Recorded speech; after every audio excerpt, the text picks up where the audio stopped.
Hello everyone, welcome to asset of knowledge. आज हम लोग पढ़ेंगे analysis of variance that is ANOVA के बारे में। So let's start. Last video में हमने टी टेस्ट डिस्कस किया था। सो टी टेस्ट में हमने देखा था जो टी टेस्ट है ये कंपेयर करता है किन्हीं दो ग्रुप के मीन्स को, और ये हमें बताता है कि ये जो दोनों ग्रुप हैं ये एक दूसरे से अलग हैं या नहीं, डिफरेंट हैं या नहीं। और हमने ये देखा था कि जो इसमें कैटेगरीज होती हैं इंडिपेंडेंट वेरिएबल की, वो दो ही होती हैं। जैसे कि जेंडर, मेल फीमेल, हमने मेल को 1 कर दिया और फीमेल को 0। लेकिन जब मोर देन 2 कैटेगरीज होंगी तो उसको जो है टी टेस्ट वहाँ काम नहीं आएगा। सो जब भी 2 से ज़्यादा कैटेगरीज होंगी तो उसमें टी टेस्ट जो है परफॉर्म नहीं कर पाएगा। सो दैट्स वाई हम अनोवा को स्टडी करते हैं। सो अनोवा में क्या होता है कि there is a independent variable, dependent variable, और जो इंडिपेंडेंट वेरिएबल होता है उसमें जो कैटेगरीज होती हैं वो मोर देन 2 होती हैं। फॉर एग्जांपल मैंने हाई लिखा है, मीडियम और लो, तो यहाँ पर हमारे पास 3 कैटेगरीज होगी, जबकि टी टेस्ट जो है वो सिर्फ 2 के साथ डील करता है, उसके ऊपर वो नहीं अप्लाई हो सकता। लेकिन अनोवा की एक फीचर है कि वो मोर देन 2 कैटेगरीज के ऊपर भी जा सकता है, 3 कैटेगरीज भी हो सकती हैं। तो जब भी आपके इंडिपेंडेंट वेरिएबल में 2 से ज़्यादा लेवल्स हों, 2 से ज़्यादा कैटेगरीज हों, तो वहाँ पर अनोवा आप अप्लाई कर सकते हैं, टी टेस्ट आप अप्लाई नहीं कर सकते। सो इंडिपेंडेंट वेरिएबल है more than 2 categories, high medium low, जैसे कि एग्जांपल लिया मैंने। And dependent variable which is a metric variable. Metric variable वो होते हैं जो कि इंटरवल या रेशो मेजरमेंट के ऊपर होते हैं, like your age, your height. So ये एग्जांपल है मेट्रिक वेरिएबल के। और यहाँ पर हमने एग्जांपल लिया है कि to check the impact of education level on income of the person. So education के लेवल्स हो सकते हैं कुछ, लाइक मेरे पास जो एजुकेशन है वो 10th 12th की हो सकती है, मेरे पास ग्रेजुएशन हो सकती है, मेरे पास पोस्ट ग्रेजुएशन हो सकती है, इसके ऊपर भी हो सकती है। तो ये हमारे पास बेसिकली यहाँ पर 3 कैटेगरीज बन गई। तो इनका इम्पैक्ट हम पर्सन की इनकम पर देखना चाहते हैं, ये 3 कैटेगरीज का। तो इसमें क्या होगा कि आप अनोवा अप्लाई कर सकते हैं, इसमें टी टेस्ट अप्लाई नहीं होगी क्योंकि यहाँ जो है 3 कैटेगरीज है, 2 नहीं है। अदरवाइज 2 कैटेगरीज होती तो हम टी टेस्ट अप्लाई कर सकते थे। तो यहाँ मोर देन 2 कैटेगरीज हैं, तो we can apply ANOVA. Now ANOVA भी एक पैरामेट्रिक टेस्ट है लाइक टी टेस्ट, तो उनकी जो कुछ एजम्पशंस हैं वो भी सेम ही आपको मिलेंगी जो कि हमने टी टेस्ट में देखी। पहली जो है एजम्पशन है वो है नॉर्मलिटी ऑफ डाटा, की जो डाटा है उसका जो डिस्ट्रीब्यूशन है वो नॉर्मल होना चाहिए।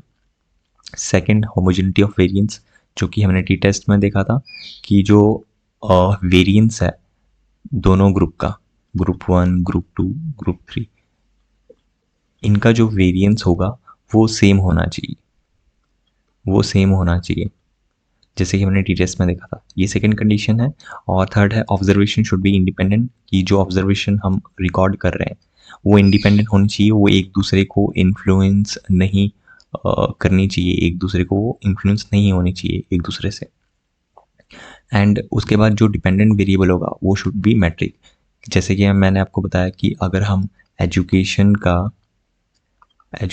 का इम्पैक्ट दिख रहे हैं इनकम के ऊपर, तो इनकम हमारी जो है एक मैट्रिक वेरिएबल है, इसको आप मेजर कर सकते हो डायरेक्टली आपकी बैंक स्टेटमेंट से, या पूछ के 10,000 है या कितनी है, 15 है, तो ये आपका मैट्रिक वेरिएबल है। और ये हमारा जो है ये नॉन मैट्रिक वेरिएबल है, इसमें आप लेवल्स बनेंगे एजुकेशन के कि आपकी यूजी है, पीजी है, या इसके ऊपर जो एजुकेशन है वो हमारी एजुकेशन के लेवल है। नाउ अनोवा के कुछ टाइप्स हैं, जैसे कि टी टेस्ट में हमने देखा था इंडिपेंडेंट टी टेस्ट है, पेयर्ड सैंपल टी टेस्ट है, डिपेंडेंट सैंपल टी टेस्ट, ये हमने देखा था टी टेस्ट में। नाउ अनोवा के भी कुछ टाइप्स हैं। पहला जो टाइप है वन वे अनोवा में क्या है कि there is a one factor और इंडिपेंडेंट वेरिएबल जैसे कि मैंने आपको बताया एजुकेशन का अगर इम्पैक्ट देखें इनकम पर तो ये हमारा वन वे अनोवा हो गया, क्योंकि यहाँ पर एक ही इंडिपेंडेंट वेरिएबल था। लेकिन अगर मैं ये बताऊं कि उसकी एजुकेशन के अलावा size of the company, size of the firm, तो यहाँ पर स्मॉल ले लिया, मीडियम ले लिया और लार्ज। तो जितना ज़्यादा वैसे अगर साइज़ होगा किसी कंपनी का तो वहाँ जो पे स्केल होगी, जो इनकम होगी वो ज़्यादा होगी, स्मॉल में सबसे कम होगी, मीडियम में थोड़ी ज़्यादा और जो लार्ज में है यहाँ सबसे ज़्यादा। तो इन दोनों वेरिएबल्स का जब हम इम्पैक्ट चेक करेंगे इनकम ऑफ द पर्सन, तो उसमें क्या होगा, एजुकेशन का भी इम्पैक्ट हम चेक कर रहे हैं और साइज ऑफ द फर्म जिस कंपनी में वो काम कर रहा है। तो इसमें क्या होगा, यहाँ तो एजुकेशन के लेवल आ ही रहे हैं 3, यूजी, पीजी और उसके बाद जो एजुकेशन एक और लेवल है। लेकिन जो हमारा दूसरा वेरिएबल है that is size of the firm, तो इसमें भी 3 लेवल है, small, medium and large.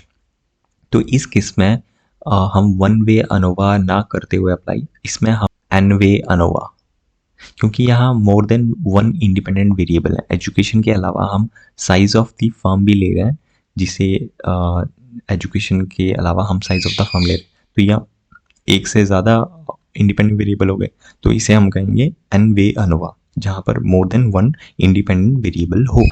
T test में हमने देखा था कि वहाँ पर टी स्टैटिस्टिक की वैल्यू आती है, और एफ रेशो में हम एफ रेशो जो अनोवा है उसमें हम एफ रेशो की बात करते हैं ना। एफ रेशो कैसे निकलती है, जिसका फॉर्मूला होता है वो होता है वेरिएशन बिटवीन दी ग्रुप्स, ठीक है, और divided by variation within the group, variation between the group और divided by variation within the group. अगर ये वैल्यू ग्रेटर देन 1 आ जाती है तो हम ये कह सकते हैं कि बिटवीन द ग्रुप वेरिएशन है वो ज़्यादा है as compare to within the variation. Now अगर मैं आपको यहाँ एग्जांपल दूँ, ये ग्रुप 1 है, ये ग्रुप 2 है, तो अनोवा ये कहता है कि हम बिटवीन, मतलब यहाँ भी वेरिएशन है, यहाँ भी वेरिएशन है, बिटवीन ग्रुप तो वेरिएशन है ही, लेकिन अनोवा ये भी बात करता है कि जो विद इन ग्रुप वेरिएशन है ना, जो इस ग्रुप में वेरिएशन है उसके कंपेरेटिवली हम इंटर ग्रुप वेरिएशन देखेंगे। तो अगर ये एक से ज़्यादा हुई तो हम ये कह सकते हैं कि एजुकेशन का इनकम के ऊपर इफेक्ट है, अगर एक से ज़्यादा हुई तो। लेकिन अगर एक से वैल्यू कम हुई तो उस केस में हम ये कहेंगे कि जो विद इन ग्रुप्स जो वेरिएशन है वो बहुत ज़्यादा है, तो ये मॉडल फिट नहीं होगा और हम ये कहेंगे कि ये स्टैटिस्टिकली सिग्निफिकेंट नहीं है। और जबकि अगर जो रेशो है अगर एक से ज़्यादा होगी या काफ़ी हाई आ गई, 3 या 4 आ गई, तो उसमें हम बोल सकते हैं कि जो इंडिपेंडेंट वेरिएबल है वो कहीं ना कहीं जो अफेक्ट कर रहा है डिपेंडेंट वेरिएबल को। सो नेक्स्ट वीडियो में हम इसको डिटेल में दिखेंगे कि एफ रेशो और या फिर अनोवा हम एक्सेल में या स्पेस में कैसे अप्लाई करते हैं, और इसकी जो टेबल बनेगी वो उन वैल्यूज़ को भी हम समझेंगे कि जो एफ रेशो है वो कैसे निकलती है। तो I hope you like this video, so I will see you in the next video. Thanks for watching.